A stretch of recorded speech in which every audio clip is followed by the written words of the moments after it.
Assalamualaikum warahmatullahi wabarakatuh.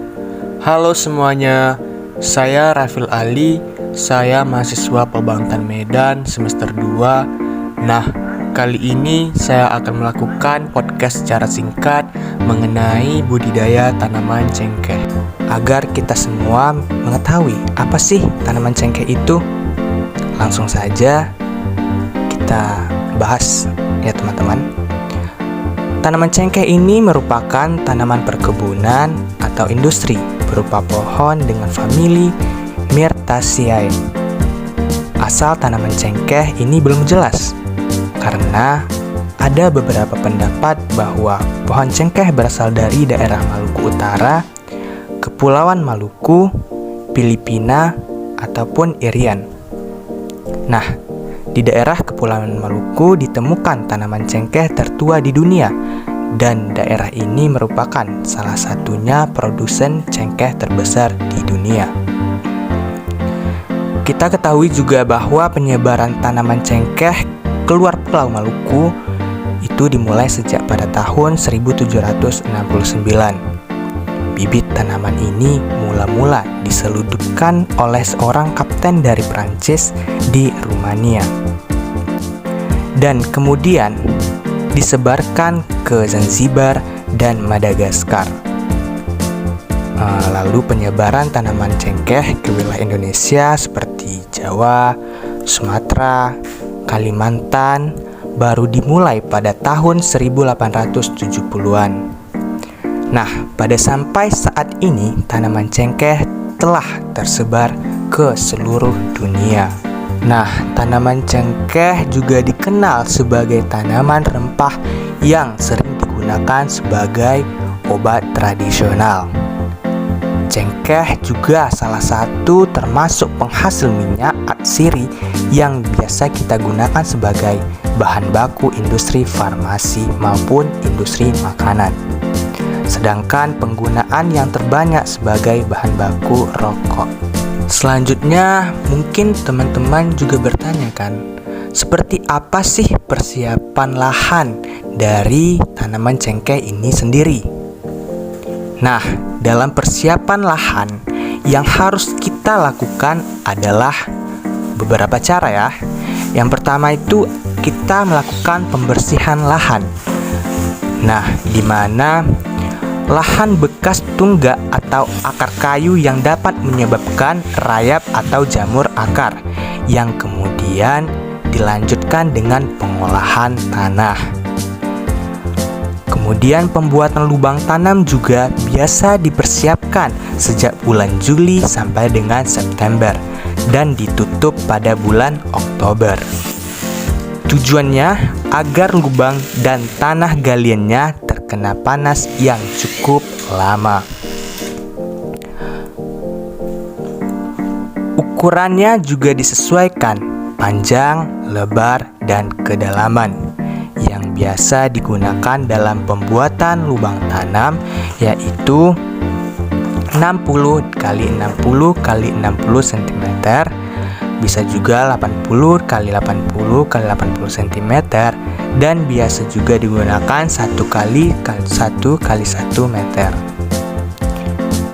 Kemudian pada 2 minggu sampai 1 bulan sebelum tanam, tanah diberi pupuk kandang yang telah menjadi tanah atau kompos sebanyak 5-10 kg per pohon. Nah, demikian untuk pengaturan kelebihan air, juga perlu dibuat saluran drainase yang cukup. Seperti itu. Mungkin teman-teman juga belum mengetahui cara bagaimana penanaman tanaman cengkeh itu. Nah, bagaimana sih cara penanaman cengkeh itu? Penanaman cengkeh ini dilakukan ketika semua persiapan sudah mencapai hampir 90% dari media, alat, dan bahan. Seperti terasering telah baik, tempat teduh alami atau buatan telah disiapkan, lubang tanam yang memenuhi syarat telah ditutup, dan jarak tanam yang telah ditentukan. Nah, jarak yang digunakan dalam penanaman cengkeh tidak sama tergantung pada ketinggian dan kemiringan lahan. Lalu, jarak di tanah datar biasa dilakukan yaitu berkisar 8 meter kali 8 meter. Itu biasanya 156 pohon, dan di tanah sedikit miring setidaknya 6 meter kali 6 meter biasanya 256 pohon, atau juga bervariasi 8 meter kali 6 meter sebanyak 200 pohon, dan 6 meter kali 7 meter sebanyak 238 pohon. Kemudian ada 7 meter kali 8 meter sebanyak 178 pohon.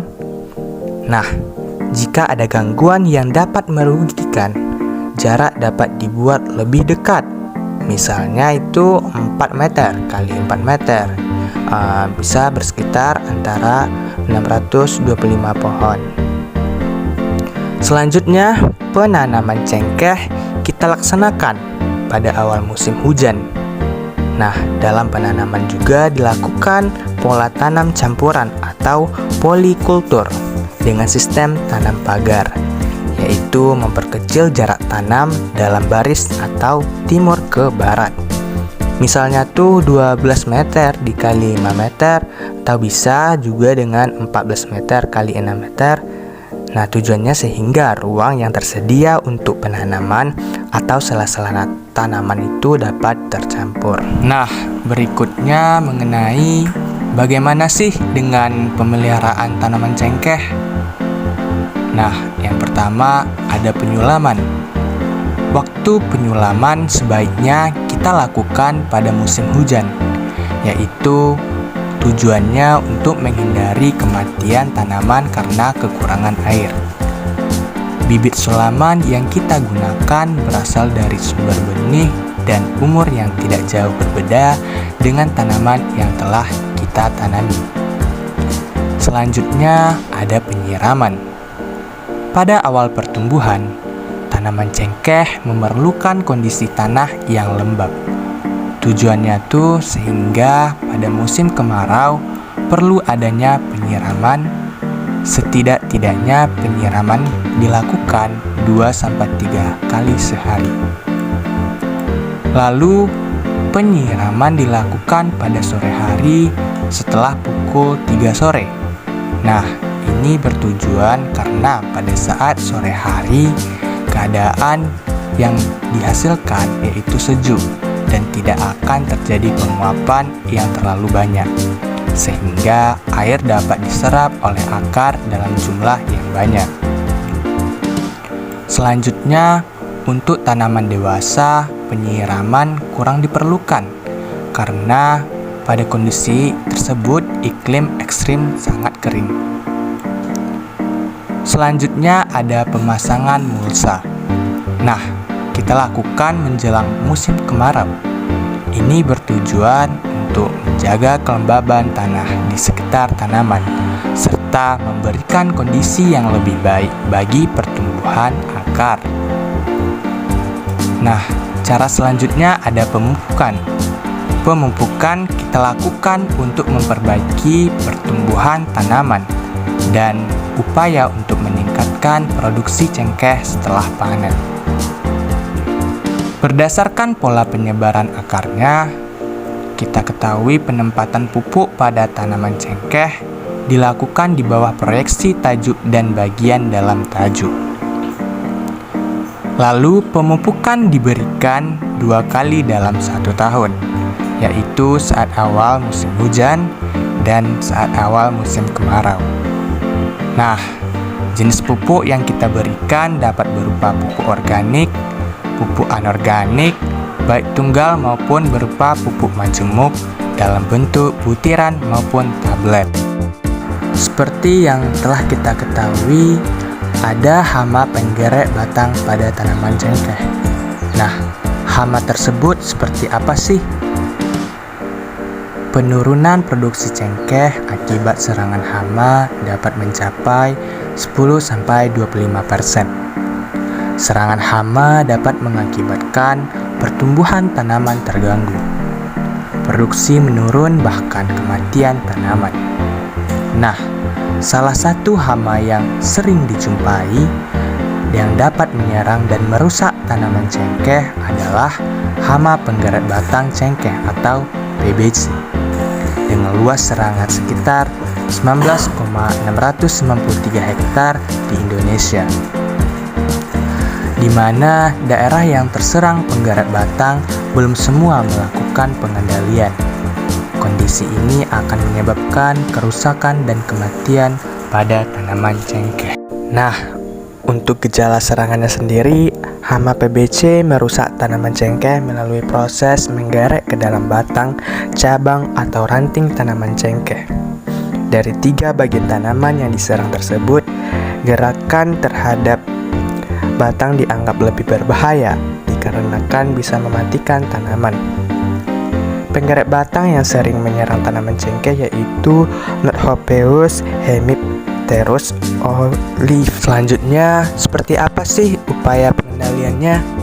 Nah, untuk mengurangi kehilangan hasil akibat serangan hama dan penyakit, maka upaya pengendalian hama terpadu sangat diperlukan. Beberapa komponen rakitan teknologi pengendalian hama terpadu yang bisa diterapkan untuk pengendalian PBC antara lain, yang pertama itu ada pengendalian dengan varietas resisten, di mana penggunaan varietas yang resisten dalam budidaya tanaman cengkeh sangat dianjurkan untuk mengurangi serangan hama dan penyakit.